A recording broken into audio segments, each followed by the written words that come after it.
Hello and welcome along to the match where, after back-to-back wins against Atletico Madrid, there's another local encounter for Real Madrid this weekend. The Whites making the short trip to the southern suburbs of the Spanish capital to take on Getafe on Sunday afternoon. Sid Lowe with me as ever to preview the game. And Sid, we had those games against Atletico. This one against Getafe might be a little less intense. Yeah, if nothing else because of the atmosphere, of course. It bears repeating, even though I'm sure Getafe fans don't appreciate it, that Getafe is one of the stadiums with the least atmosphere in the First Division, where the lowest proportion of the seats are occupied.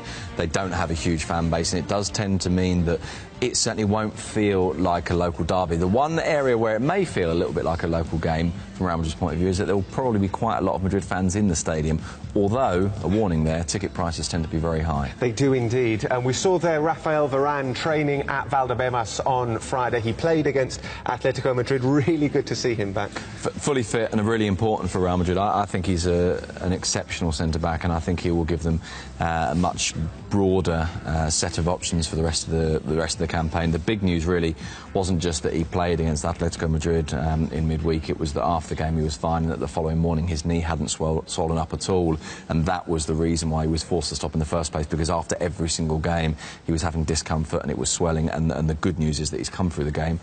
And as far as we know so far, it looks fine. Well, let's take a look at who Sid thinks is going to start for Real Madrid at the Coliseum, Alfonso Perez, on Sunday afternoon. Obviously, no Cristiano Ronaldo. He's serving the second of a three-match La Liga ban, so he won't be able to feature. So we think that Jesse is the natural replacement. Jesse is without doubt the natural replacement, and he's played quite a lot. I think he would probably like to play even more, and I think the fact that he's played so well means that quite a lot of the fans would like to see more of Jesse, but Ancelotti has used him whenever has been possible over the last couple of months. The other doubt, I suppose, the other doubts are at the back, whether it's Carvajal or Arbeloa, we're going for Carvajal, whether it's Marcelo or Contral, we're going for Marcelo.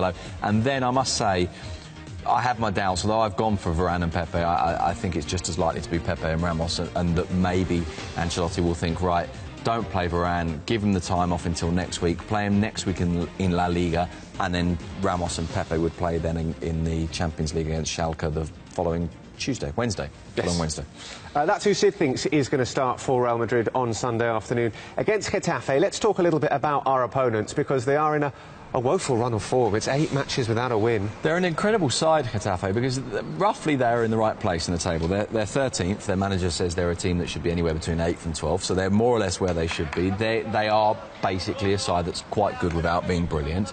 But if this happened the natural way, you know, every 5 games they would maybe win 2 and lose 2 and draw 1, then fine. But it doesn't happen the natural way with them. They go on a run where they don't lose for 7 or 8 games, then they go on a run like this one where they don't win for 7 or 8 games, and they're a curious side. I think they lack a little bit of competitive edge, a little bit of maybe even a little bit of talent in both penalty areas, but they're a side that play quite nice football. They're quite nice to watch, and when they get it right, they're a good team. Well, let's hear from their manager. Luis Garcia has been speaking at his pre-match press conference.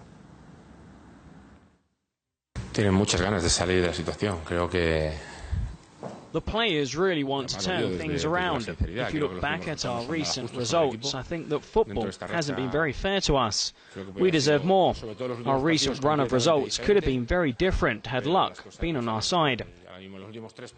Just look at our last 3 games in the league. Rafa hit the crossbar, Diego Castro hit the post, and Lafita also had a shot come back off the post.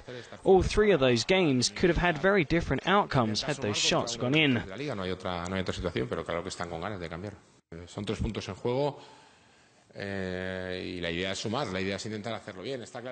that's all in the past now. We have to focus on moving forward by trying to pick up points against one of the league's strongest teams.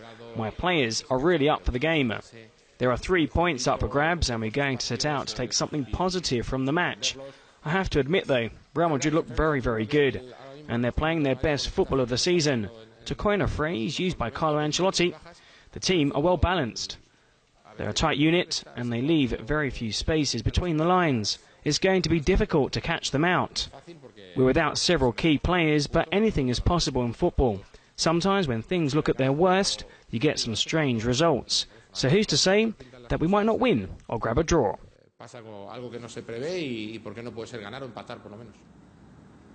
Luis Garcia, pretty bullish there. There's talk in the papers, or there's talk that this could be his last game if he loses, perhaps. There's been a lot of talk over the last couple of weeks. There's the suggestion that Getafe have been talking to the former player Cosmin Contra to take over from him.